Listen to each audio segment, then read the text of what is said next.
Participle দিয়ে কি বুঝাবে? বুঝাবে মূলত যে কাজটি হচ্ছে, কাজটি হয়েছে, ঠিক আছে। দেখুন এখন, হ্যালো গাইস, সবাই কেমন আছেন? আশা করি সবাই ভালো আছেন। আজকে একটা নতুন টপিক নিয়ে আলোচনা করব। টপিকটি হচ্ছে পার্টিসিপল। পার্টিসিপল আপনি রাইটিং এর ক্ষেত্রে বলুন এবং স্পোকেন এর ক্ষেত্রে বলুন, খুবই গুরুত্বপূর্ণ। কারণ আপনি যখন পার্টিসিপল দিয়ে লিখতে যাবেন, সেই ক্ষেত্রে আপনার রাইটিং এর স্কোরটা একটু বেড়ে যাবে। পার্টিসিপলটা মূলত, পার্টিসিপলটা হচ্ছে ভার্ব প্লাস আইএনজি যুক্ত ফর্ম, যেটা কি ভার্ব, অ্যাডভার্ব, অ্যাডজেক্টিভ হিসেবে কাজ করে।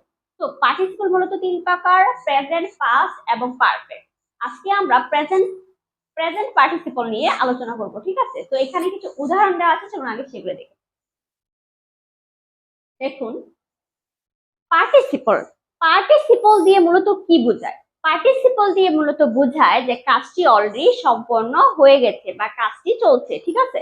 যেমন দেখুন, the man was swimming in the river, মানে কি অলরেডি সে দেখেছে যে দ্য ম্যান একজন মানুষ, সে কি সাঁতার কাটছিল নদীতে।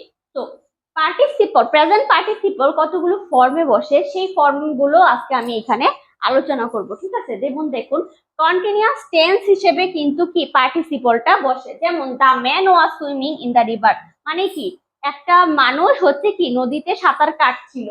I saw A flying bird in the sky, আমি দেখেছি যে আকাশে একটা পাখি উড়ে যাচ্ছে, ঠিক আছে। আবার দেখুন, she is writing a letter, মানে কি সে একটা কি করছে, লেটার লিখছে, বর্তমানে বসে লিখছে। তার মানে কি পার্টিসিপল দিয়ে কি বুঝাবে? বুঝাবে মূলত যে কাজটি হচ্ছে, কাজটি হয়েছে, ঠিক আছে। দেখুন, এখন পার্টিসিপল যেমন কন্টিনিউয়াস টেন্স হিসেবে ব্যবহার হয়, এমন মাঝে মাঝে প্রিপোজিশন হিসেবেও কিন্তু participle I mean present participle ব্যবহার করা হয়।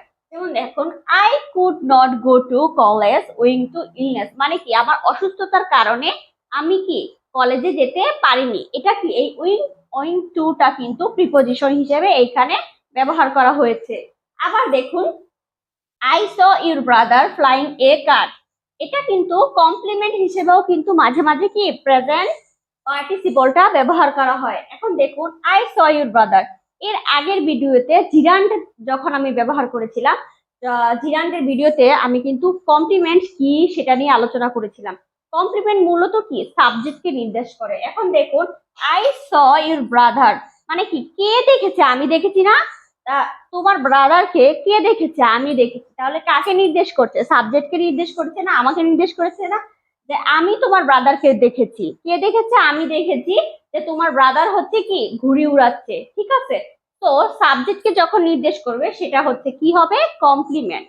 আশা করি এই সেন্টেন্স গুলো আপনি বুঝতে পেরেছেন। যদি কেউ বুঝতে না পারেন, অবশ্যই আমাকে কমেন্ট করে জানাবেন যে ম্যাম আমি বুঝতে পারিনি, আমাকে বুঝিয়ে দেন। আমি অবশ্যই আপনাদের বুঝিয়ে দেওয়ার ট্রাই করবো। তো আজকে এই পর্যন্তই, দেখা হবে অন্য কোনো ভিডিও। তখন পর্যন্ত সবাই ভালো থাকবেন। ধন্যবাদ সবাইকে।